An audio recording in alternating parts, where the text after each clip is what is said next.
Land shark. कहानी की शुरुआत होती है साउथ कोरिया से, जहां हमें एक बाप और उसके बेटे को दिखाया जाता है जो सी साइड में फिशिंग कर रहे हैं, लेकिन वो दोनों एक भी मछली नहीं पकड़ पाते। लेकिन कुछ देर बाद उस लड़के के जाल में एक बड़ी मछली फंस जाती है जो बहुत ही ज्यादा भारी थी और बड़ी थी, जिसे वो दोनों खींचने लगते हैं। अब जब वो समुद्र से उसे बाहर निकालते हैं तो वो लोग देखते हैं कि वो कोई मछली नहीं बल्कि एक जानवर का कटा हुआ सर था। इसे देख वो दोनों लोग चौंक जाते हैं। तभी वो दोनों देखते हैं कि समुद्र से एक बहुत बड़ी चीज तेजी से उनकी तरफ आगे बढ़ रही है। इसीलिए वो लोग वहाँ से भागने का सोचते हैं, लेकिन कुछ ही देर में वो शार्क उन दोनों के सर के ऊपर से निकल जाती है और वो शहर की ओर बढ़ती है। और ये देखकर बाप बेटे बहुत डर जाते हैं। अब सीन शिफ्ट होता है 3 दिन पहले, जहाँ हमें एक अंडर वाटर लेबोरेटरी दिखाई जाती है जो पानी के 100 मीटर अंदर है, जहाँ एक फार्मास्यूटिकल कंपनी का ओनर कियान वहाँ आए हुए कुछ कंपनियों के इन्वेस्टर को अपनी रिसर्च के बारे में ब्रीफ कर रहा है और बता रहा है कि दुनिया में हर साल 1 करोड़ लोग कैंसर जैसी बीमारी का शिकार बनते हैं और हर मिनट में 7 लोगों में कैंसर का पता चलता है। वो आगे बताता है कि उनकी कंपनी कैंसर जैसी डिसीज से लड़ने के लिए एक एक्सपेरिमेंट कर रही है, जिसमें उनकी टीम एक शार्क के अंदर किसी केंचुए का जीन इंस्टॉल कर उससे एक नई मेडिसिन की खोज करेंगे और उन्हें यकीन है कि वो लोग इस दुनिया को इस बीमारी से क्योर करेंगे, यानी कि छुटकारा देंगे। कियान वहाँ आए हुए लोगों को उस रिसर्च में इन्वेस्ट करने का बोल उन लोगों को उस शार्क का एक डेमो भी दिखाता है कि वो शार्क कितनी खतरनाक है और उसे कंट्रोल करने वाली डिवाइस भी दिखाता है। अब वो शार्क को ट्रेन करने वाले एक बंदे को बुलाते हैं जो पूरी तरह से नशे में है, जिसका नाम ईथन है और वो एक बहुत ही इंटेलिजेंट हंटर है। इसे शार्क के बारे में हर नेगेटिव और पॉजिटिव जानकारी है। वो इस कंपनी में एज अ ट्रेनर वर्क करता है। ईथन का दोस्त मोंटी उसे वहाँ लेकर आता है। जब वो उसे लैब में लेकर आता है तो वहाँ मौजूद लोगों को उसके शरीर से शराब की बदबू आती है, लेकिन वो लोग देखते हैं कि ईथन उस शार्क को बाहर निकालने के लिए एक मछली का यूज करता है और उस मछली पर थोड़ी सी शराब छिड़क कर उस शार्क को अट्रैक्ट करता है और वो उस शार्क की कुछ खूबी बताता है। इसी बीच वो शार्क उस होल से बाहर आती है और उस मछली का शिकार कर वहाँ से चली जाती है। ये सब देख सारे इन्वेस्टर्स चौंक जाते हैं। अब कियान उसके सारे साइंटिस्ट से उस रिसर्च का तीसरा फेज स्टार्ट करने को कहता है, लेकिन तभी कियान की सेक्रेटरी वहाँ आकर उसे इंटरप्ट करती है और कहती है कि उन्हें अभी तीसरा फेज स्टार्ट नहीं करना चाहिए क्योंकि वो शार्क अभी इस स्टेज के लिए रेडी नहीं है और उसके पिछले फेज के रिजल्ट भी अभी नहीं आए हैं। इससे रिसर्च पर खतरा भी मंडरा सकता है, इसका रिजल्ट अच्छा नहीं होगा। लेकिन कियान उसे बताता है कि वो लोग इस दुनिया के लिए एक बहुत ही कीमती तोहफा देने वाले हैं, इसलिए हमें किसी भी तरह की देर नहीं करनी चाहिए और हमें हर तरह के रिस्क के लिए तैयार रहना होगा। तभी हमारा ये सपना सच होगा जिससे हम इस दुनिया की तस्वीर बदल सकेंगे। अब सारे डॉक्टर्स उस शार्क के अंदर एक केंचुए का जीन ट्रांसफर करते हैं। इस फेज का मकसद यही था कि वो लोग उस शार्क को इस तरह से कैपेबल बना दें कि वो आने वाले समय में बहुत से मेडिसिन स्टॉक तैयार कर सके जितने इस दुनिया को चाहिए होगा।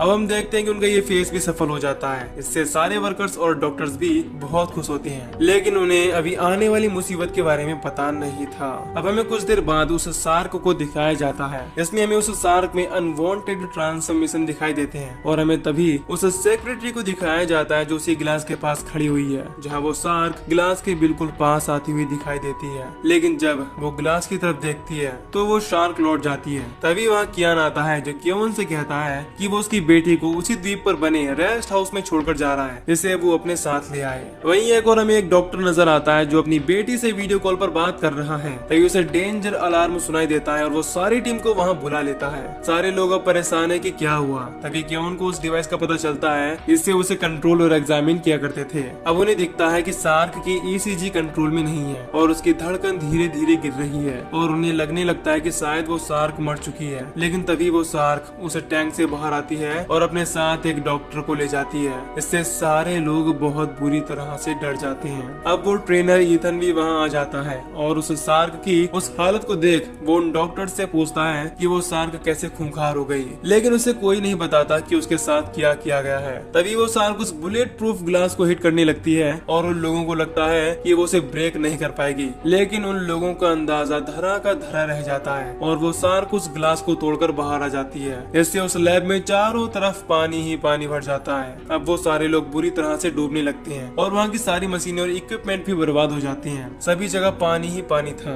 उनमें से कोई भी उसी सिचुएशन को संभाल नहीं पाता और कई लोगों की मौत हो जाती है। अब कुछ देर बाद सब कुछ शांत हो जाता है और बचे हुए लोग पानी से बाहर निकलते हैं और सभी डर के मारे पैनिक करने लगते हैं और चिल्लाने लगते हैं। लेकिन ईथन उन्हें शांत रहने को कहता है क्योंकि शार्क आवाज और हलचल की तरफ अट्रैक्ट होती है। लेकिन इसी बीच एक लड़की जो किसी मशीन पर बैठी हुई थी वो पानी में गिर जाती है। इससे वो शार्क उसकी तरफ बढ़ती है और उसे वहीं खत्म कर देती है। ये सब देख वहाँ एक डॉक्टर और पैनिक करने लगता है। इससे वो शार्क उसकी तरफ बढ़ती है, लेकिन ईथन उसे बचाने के लिए एक कप बोर्ड में रखी ट्रैंकुलाइजर यानी कि बेहोश करने की दवा जिसे गन से चलाया जाता है उसे लेने जाता है, लेकिन वो कप बोर्ड लॉक हो चुका था, जिससे ईथन तोड़ देता है। उसकी आवाज सुन वो शार्क उसकी तरफ बढ़ती है, लेकिन वो अपने आप को किसी तरह बचा लेता है और वो उस शार्क को ट्रैंकुलाइजर से अटैक करता है, लेकिन उसका निशाना नहीं लगता। अब ईथन का दोस्त पी यांग उस शार्क को अपनी तरफ अट्रैक्ट करता है और जब वो शार्क उस पर अटैक करने ही वाली होती है तभी ईथन उस पर हाथ से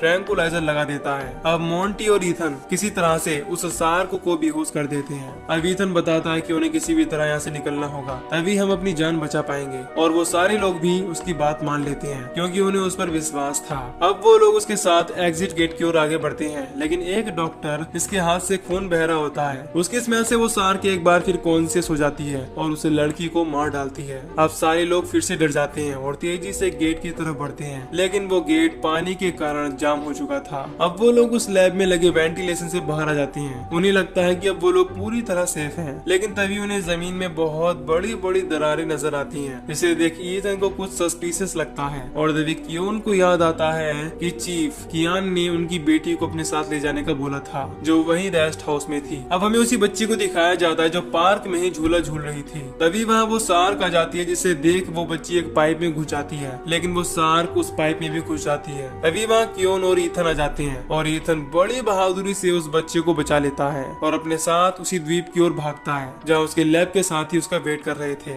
लेकिन उन्हें नहीं पता था कि ईथन अपने साथ साथ उस शार्क को भी ला रहा है और ईथन सभी को भागने को कहता है, जिससे सारे लोग भागने लगते हैं। उस शार्क को जमीन पर रेंगता देख वो सारे लोग चौंक जाते हैं, लेकिन वो शार्क उन लोगों में से एक डॉक्टर को पकड़ लेती है, जिसे उसका साथी डॉक्टर बचाने की कोशिश करता है, लेकिन वो शार्क उसे खत्म कर देती है। अब ईथन उस शार्क के आगे आगे भागता है और वो शार्क भी उसके पीछे पीछे आती है। अब ईथन अपनी चालाकी से उसे एक खाई से नीचे गिरा देता है और वो भी उस खाई में लटक जाता है। इससे मोंटी और कियोन बचा लेते हैं। अब ईथन उन सब लोगों से पूछता है कि उन्होंने शार्क के साथ ऐसा क्या किया कि वो जमीन पर भी चलने लगी। इस पर कियोन बताती है कि उन्होंने उस शार्क में किए चूहे का जीन ट्रांसफर किया, इस कारण वो किए चूहे की ही तरह चल पा रही है। ईथन कहता है कि कुछ पैसों के लिए मिस्टर कियान किस हद तक गिर चुके हैं, इससे लोगों की जान खतरे में है। उसे मिस्टर कियान पर बहुत गुस्सा आता है। इसके बाद हम देखते हैं कि उनके साथ का एक डॉक्टर बहुत ही ज्यादा जख्मी है और उसका बहुत ही ज्यादा खून बह रहा था, इसीलिए साथ का ही एक डॉक्टर उसे वहीं छोड़ने का कहता है, क्योंकि उसे लगता है कि वो शार्क उसके खून के स्मेल से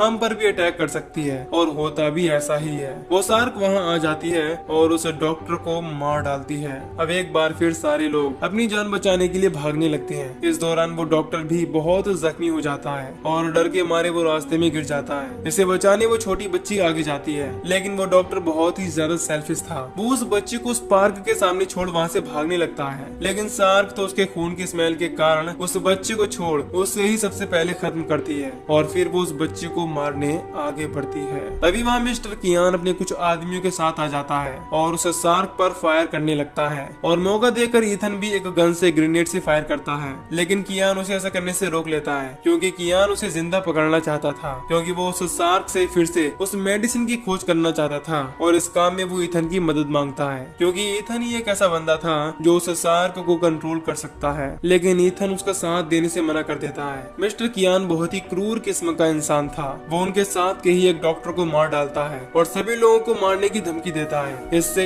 ईथन को उसकी बात को मानना पड़ता है और वो सारे लोग एक बोट से उस समुद्र में जाते हैं। अब उन्हें पता चलता है कि वो शार्क बहुत ही खूंखार हो चुकी है और उसने समुद्र के सारे जीवों को मार दिया था। तभी कियोन अपनी उस डिवाइस से उस शार्क की लोकेशन देखती है और उन्हें पता चलता है कि वो शार्क शहर की तरफ तेजी से बढ़ रही है। अब कियोन उस शार्क में असेंबल किए प्रोग्राम से उसे सिग्नल भेजने लगती है। दूसरी ओर हम शहर को देखते हैं जहाँ वो शार्क पहुँच चुकी है और वहाँ के लोगों और पब्लिक प्रॉपर्टी को डिस्ट्रॉय कर रही है। इससे लोग अफरा तफरी में अपनी जान बचाकर भाग रहे हैं। इसके बाद हम देखते हैं कि वो शार्क एक छोटी बच्ची की तरफ बढ़ती है। तभी कियोन उसे सिग्नल भेजती है, जिससे वो शार्क उस बच्ची को छोड़ उस सिग्नल की तरफ आने लगती है। वहीं मोंटी एक मछली को एक फिशिंग वायर में बांध के समुद्र में फेंक देता है और तभी वहाँ वो शार्क आ जाती है और उस मछली के जाल में फंस जाती है। हालांकि वो शार्क इतनी बड़ी थी कि वो उस पूरी बोट को ही उथल पुथल कर देती है। इससे वो सारे लोग समंदर में ही गिर जाते हैं और कियोन उसी बोट के साथ चली जाती है और वो इसी दौरान बेहोश भी हो जाती है।